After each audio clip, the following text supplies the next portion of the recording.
क़याम हमल के लिए स्पर्म का नॉर्मल मिक़दार में होना बेअंतहा ज़रूरी है और इस चीज़ को जानना हर मुआलिज के लिए बहुत ही ज़्यादा ज़रूरी है, क्योंकि इलाज मुआलजे में हुक्मा के पास ऐसे मरीज़, ऐसे पेशेंट आते रहते हैं जो कि जिनकी मादा मनी में स्पर्म की मिक़दार बहुत कम होती है।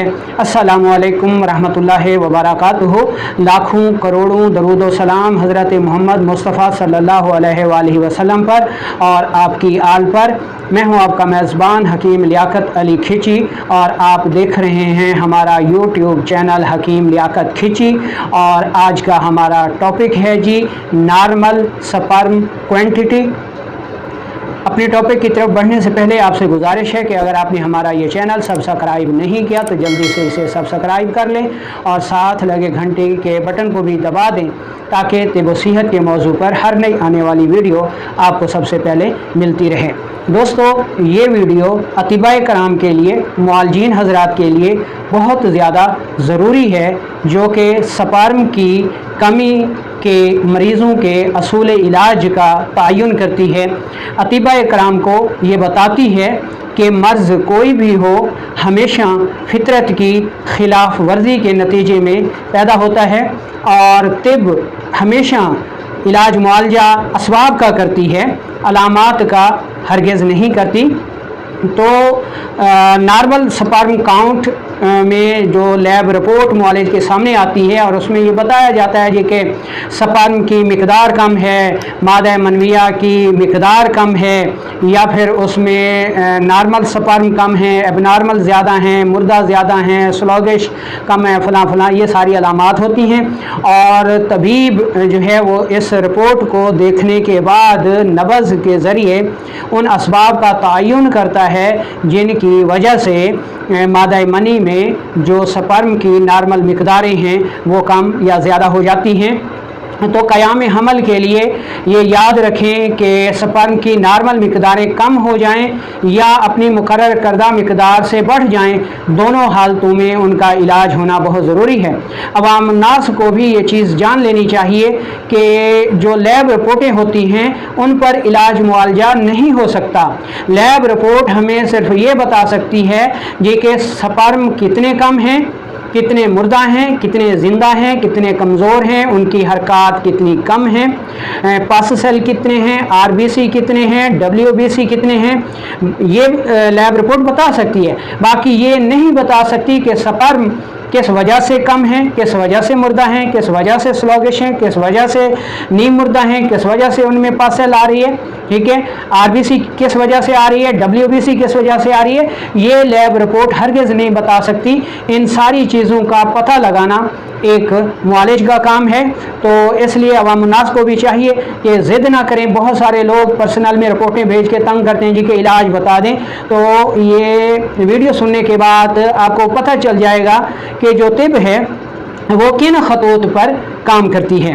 सबसे पहले हम आपको स्पर्म की नॉर्मल मिक़दारें बताएंगे और उसके बाद फिर हम आपको स्पर्म की कमी होने के असबाब, अलामात और उसका मुमकिन हद तक इलाज भी बताएंगे।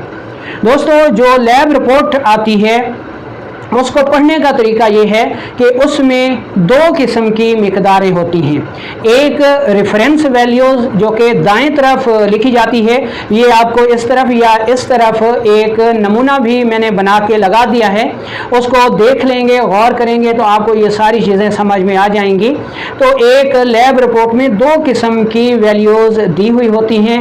एक रेफरेंस वैल्यूज़ होती हैं जी कि फ़र्ज़ करें कि स्पर्म की मिक़दार इतने से इतने तक होनी चाहिए, फ़र्ज़ करें 1 से 2 तक होनी चाहिए। अगर 1 से कम है तब भी मर्ज़ है, अगर 2 से ज़्यादा है तो तब भी मर्ज़ है। यानी ये एक मिसाल के तौर पर आपको समझा रहा हूँ। तो एक रेफरेंस वैल्यू होती है जो कि रिपोर्ट के दाएं तरफ लिखी जाती है। दूसरी वो वैल्यूज़ होती हैं जो कि टेस्ट के बाद लैब वाले मरीज़ को लिख के देते हैं जी कि आपकी मादा मनी की जो वैल्यूज़ हैं वो ये हैं, और वो दाएं तरफ लिखी जाती है। ठीक है जी। इसको समझ लेने के बाद अब हम इस लैब रिपोर्ट को पढ़ने का तरीका बताते हैं ताकि मुआलजीन को भी समझ आ जाए और आम पब्लिक को भी समझ आ जाए। तो इसमें सबसे पहले नॉर्मल स्पर्म क्वांटिटी को देखा जाता है।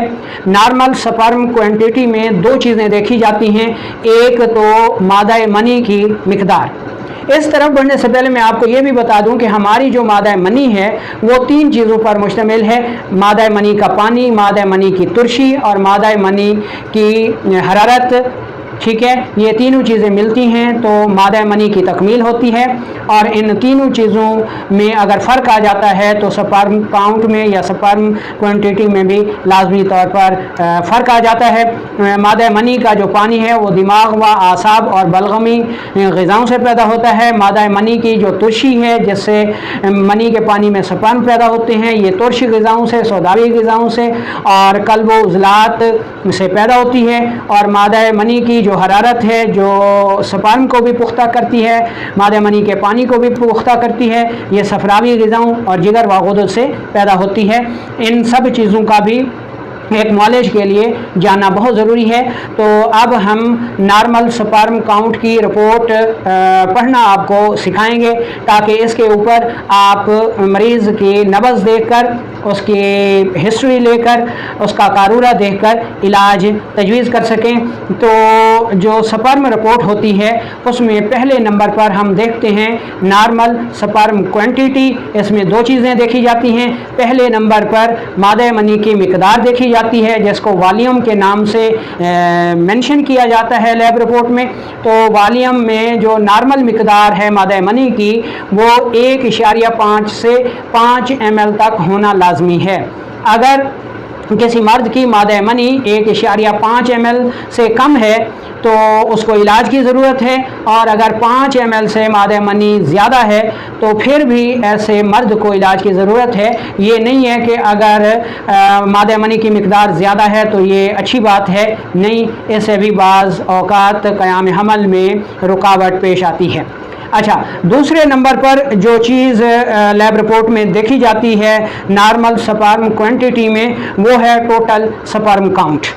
ठीक है, एक मर्द की मादा मनी में टोटल स्पर्म काउंट जो हैं वो 60 मिलियन से 160 मिलियन फ़ी मिलीलीटर होने लाजमी हैं। अगर 60 मिलियन से कम हैं स्पर्म्स तो ऐसे मर्द का इलाज होना ज़रूरी है, और अगर ये स्पर्म काउंट जो है वो 160 मिलियन से ज़्यादा है फ़ी मिलीलीटर तो तब भी ऐसे मर्द को इलाज की ज़रूरत होती है। अब जो दूसरा नंबर है लैब रिपोर्ट का उसमें आती है स्पर्म मोटेलिटी। स्पर्म मोटेलिटी में जो चीज़ें देखी जाती हैं उनमें यह देखा जाता है जी कि जो टोटल स्पर्म काउंट हैं उनमें मौजूद स्पर्म में एक्टिव कितने हैं, स्लॉगिश कितने हैं यानी नीम मुर्दा कितने हैं, और डेड कितने हैं, इमोटाइल यानी डेड मुर्दा कितने स्पर्म हैं। तो स्पर्म मोटेलिटी में ये देखा जाता है। तो ऐसी सूरत में जो एक्टिव स्पर्म्स हैं उनका 80% होना बहुत ज़रूरी है।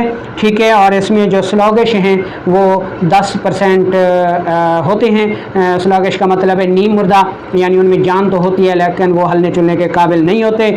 और जो इमोटाइल हैं यानी मुर्दा स्पर्म ये नॉर्मल हालत में नहीं होने चाहिए।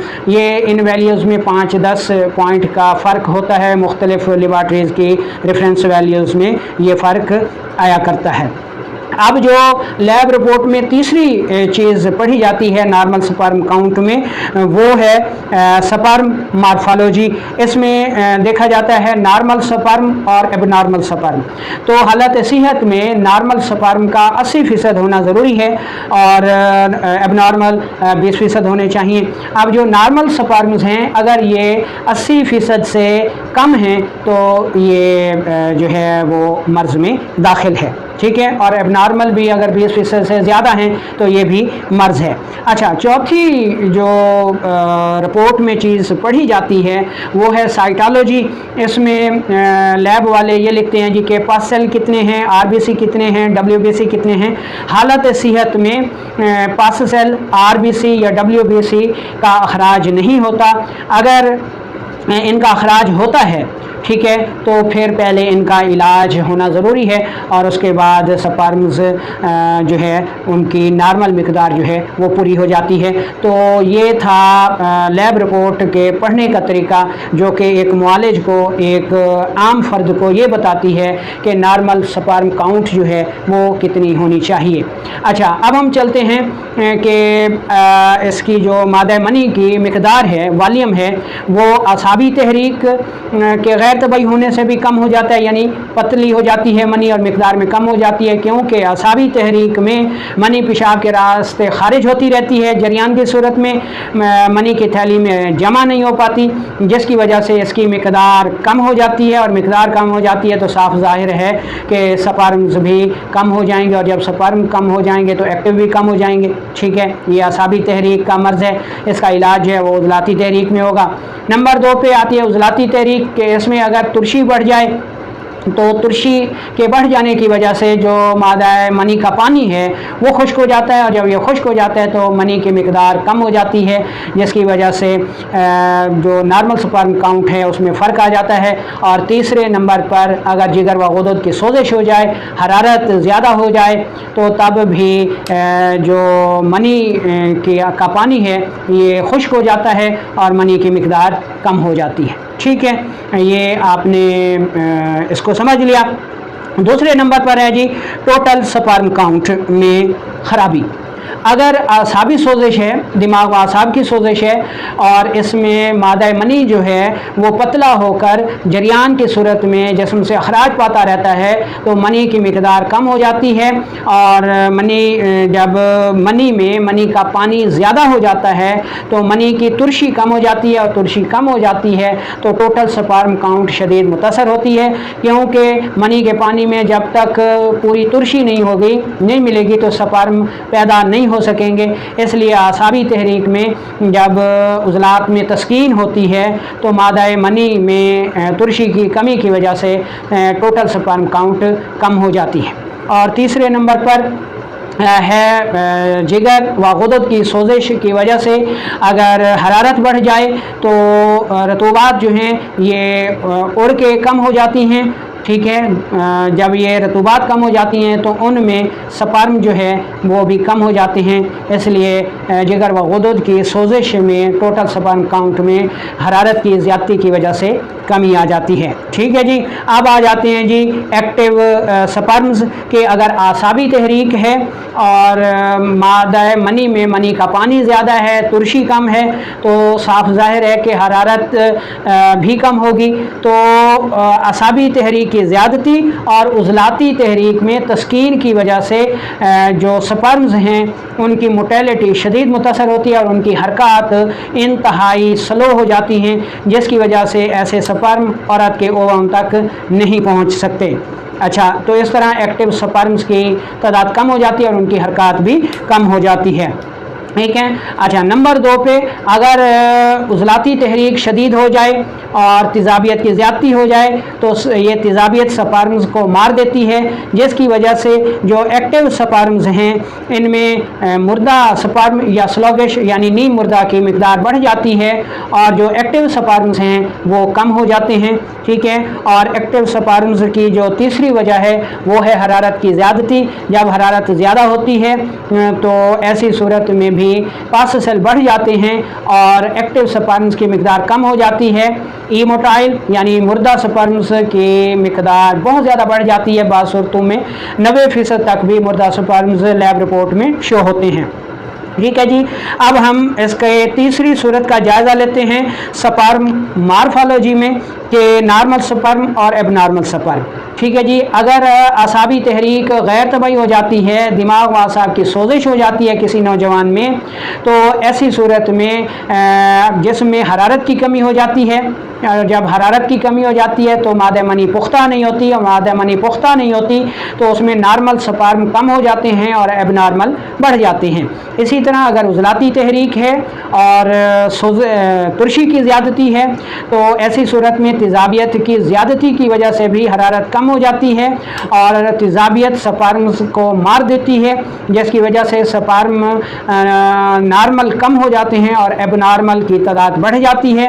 और तीसरे नंबर पर अगर जिगर व गुदद में सोजिश हो जाए तो हरारत बढ़ जाती है, जिसकी वजह से नॉर्मल स्पर्म की मिकदार कम हो जाती है और एबनॉर्मल जो हैं वो बढ़ जाते हैं, जिसकी वजह से क़याम हमल में मुश्किलात आती हैं। इसी तरह चौथे नंबर पर देखें तो इसमें साइटोलॉजी आती है। साइटोलॉजी में बाज़ औक़ात पस सेल बढ़ जाते हैं। अगर दिमाग व आसाब की सोजिश है तो पस सेल सफ़ेद रंग के होते हैं और मिकदार में कम होते हैं, और अगर जिगर व गुदद की सोजिश है तो पस सेल बहुत ज़्यादा होते हैं और शक्ल में जर्द रंग के होते हैं, और बाज़ औक़ात ये इतने ज़्यादा हो जाते हैं कि लैब रिपोर्ट वाले इसको मैनी लिखते हैं, यानी अनकाउंटेबल लिखते हैं, जो कि काउंटिंग में नहीं आते। तो जो पस सेल तादाद में बहुत ज़्यादा हों और लैब रिपोर्ट में लिखा जाए कि अनकाउंटेबल हैं तो ये गुदी तहरीक की तरफ दलालत करते हैं। ठीक है। और तीसरी सूरत है जी, दूसरी सूरत इसमें आरबीसी का अखराज उस वक्त होता है जब किसी नौजवान के जिस्म में सोजिश, उज़लात हो, तेज़ाबियत की ज़्यादती हो तो उसमें मनी कम हो जाती है और उसमें आरबीसी का अखराज होता है। और लैब रिपोर्ट में साइटोलॉजी में तीसरी जो चीज़ है वो WBC है। ठीक है। बाज़ औक़ात पस सेल को ही WBC लिखते हैं। ठीक है। तो कुछ लैब वाले इसमें पस सेल लिखते हैं और कुछ इसमें WBC लिख देते हैं। तो आप इसको इस तरह समझ सकते हैं। तो ये हो गई नॉर्मल स्पर्म काउंट की माहियत। अब आते हैं इसके असूल इलाज की तरफ कि इसका इलाज जो है वो आम अफराद नहीं कर सकते, ये एक पेचीदा मामला है और इस सूरत में आपको मुआलिज की मदद लेना होगी। मुख्तसर तौर पर हम आपको बता देते हैं कि अगर आसाबी सोजिश है तो ऐसी सूरत में ऐसे नौजवानों को पेशाब ज़्यादा आता है, रंगत में सफ़ेद आता है, मादा मनी पतली होती है, मिकदार कम हो जाती है, नामर्दी होती है, नब्ज़ कवाम में मोटी होती है और हरकत में सुस्त होती है।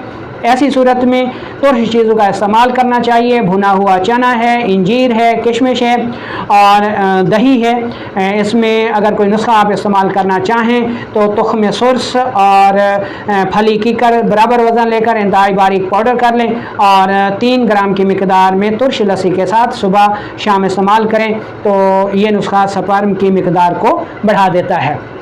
अगर नॉर्मल स्पर्म काउंट उज़लात की सोजिश की वजह से कम है, तुर्शी तेज़ाबियत की वजह से कम है, तो ऐसी सूरत में ऐसे नौजवानों को मनी इंतहाई कम हो जाती है, इंतहाई गाढ़ी होती है। बाज़ सूरतों में तो मनी की जगह खून आया करता है, पेशाब में सुर्खी मायल आता है, गैस तेज़ाबियत बहुत ज़्यादा होती है। ठीक है। यूरिक एसिड बढ़ा हुआ होता है, RBC ज़्यादा होते हैं लैब रिपोर्ट में। तो ऐसी सूरत का इलाज जो है वो तुर्शी और तेज़ाबियत को दूर करना है और उसके बाद मादा मनी के कवाम को बेहतर करने के लिए अखरोट, पिस्ता, बादाम का इस्तेमाल, शहद का इस्तेमाल, देसी घी का इस्तेमाल किया जाना चाहिए। और अगर गुदी सोजिश की वजह से नॉर्मल स्पर्म क्वांटिटी कम हो गई है तो ऐसे मिकदार में पस सेल ज़्यादा होते हैं, सूरत अंजाल होती है, पेशाब जर्दी मायल आता है, जलन के साथ आता है, कतरा कतरा आता है, सूरत अंजाल होता है, मरीज़ को गुस्सा बहुत आता है, ब्लड प्रेशर हाई होता है। तो ऐसी सूरत में सबसे पहले पस सेल का इलाज करना चाहिए। उसके बाद नॉर्मल स्पर्म क्वांटिटी को बढ़ाने के लिए आप सतावर इस्तेमाल कर सकते हैं, मुलट्ठी इस्तेमाल कर सकते हैं, छोटी इलायची इस्तेमाल कर सकते हैं, साबूदाना की खीर इस्तेमाल कर सकते हैं, साले पंजा, साले मिस्री, ये सब गोल का छिलका वगैरह ये चीज़ें इस्तेमाल कर सकते हैं। लेकिन आप नौजवानों को मेरा ये मशवरा होगा कि इस मर्ज़ का इलाज जो है वो ख़ुद करने की बजाय अपने मुआलिज को उसका मौका दें ताकि वो दुरुस्त खतूत पर आपका इलाज मुआलजा